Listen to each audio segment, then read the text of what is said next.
Hello මං අද යන්න ලෑස්ති වෙන්නේ ඔයගොල්ලෝ කවුරුත් දන්න ලස්සන තැනකට. ඒ තමයි කුරුසපල්ලියට. ඉතින් අද සැටර්ඩේ නිසා නිවාඩු දවසක්. ඒ නිසා මං හිතුවා අද කොයි හරි යන්න ඕනේ කියලා. ඉතින් ඒක නිසා මම චර්ච් යන්න තෝරගත්තා. ඉතින් කුරුසපල්ලිය කියලා කියන්නේ ලංකාවේ ඉන්න ගොඩාක් අය දන්න වන්දනාමානයට ප්‍රසිද්ධ වුණු හරිම ජනාකීර්ණ තැනක්. කුරුසපල්ලිය ජනාකීර්ණයි කියලා මම කිව්වේ අපි යන හැම වෙලාවකම කුරුසපල්ලිය ගොඩාක් සෙනගින්න හින්දා. මොකද කුරුසපල්ලිය දැන් ගොඩාක් ප්‍රසිද්ධ තැනක් වෙලා තියෙන නිසා. ඉතින් අපි බීච් රෝඩ් එකෙන් තමයි ගියේ. ඒ වයිබ් එකට මං හරිම කැමතියි. මේ තියෙන්නේ කුරුසපල්ලිය. ඉතින් කුරුසපල්ලියට ඇවිත් නැති අය ඉන්නවා නම් මාරවිල තමයි කුරුසපල්ලිය තියෙන්නේ. ඉතින් බතමතු විශ්වාස කරනවා කුරුසපල්ලියට ඇවිත් කරන ප්‍රාර්ථනාවන් ගොඩාක් දුරට ඉෂ්ට වෙනවා කියලා. ඉතින් ඔයාටත් පුළුවන් ඇවිත් ඔයාගේ ප්‍රාර්ථනාවන් ඉෂ්ට කරගන්න. බෞද්ධ කතෝලික හැම ආගමකම අය ආගම් භේද නොතකා මෙතනට එනවා.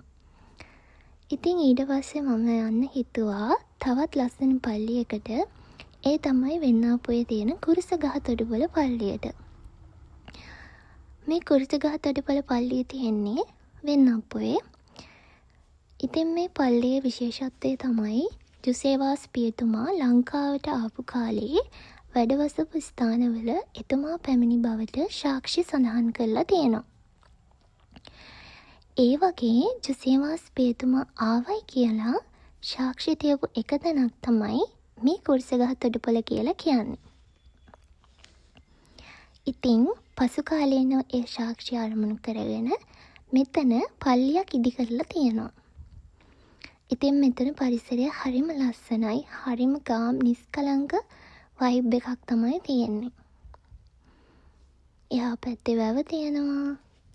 ඒත් එක්කම මෙතන වෙනම ලේන් එකක් තියෙනවා. ඒක දිගේ ඇවිදගෙන යද්දී දෙපැත්තේ ලස්සනට වැව, ඒ වගේම පරිසරයේ ගස් කොළන් හරිම ලස්සනට හැදිලා තියෙනවා.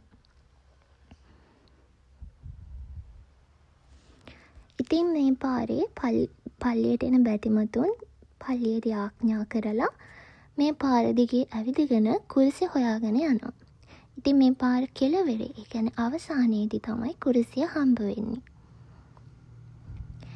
මෙතනට එන ගොඩක් බැතිමතුන් විශ්වාස කරනවා ඒගොල්ලොන්ගේ ප්‍රාර්ථනාවන් ඉෂ්ට වෙනවා කියලා. ගොඩාක් බැතිමතුන් බාරහාර වෙන්නත් මෙතනට එනවා. ඉතින් මෙතන සඳහන් කරලා තියෙනවා කවුද ජුසේවාස් පියතුමා කියන්නේ, එතුමා පැමිණියේ කොහොමද, මොකද්ද, මේ හැමදේම මෙතන සඳහන් කරලා තියෙනවා. ඉතින් ඕගොල්ලෝ බාරයක් වෙන්න හරි ප්‍රාර්ථනාවක් කරන්න හරි කැමති නම් මෙතනට ගිහින් බලන්න. මෙතන හරිම කාම් වයිබ් එකක් තියෙන තැනක්. එහෙනම් ගිහින් එන්න. අදට එච්චරයි.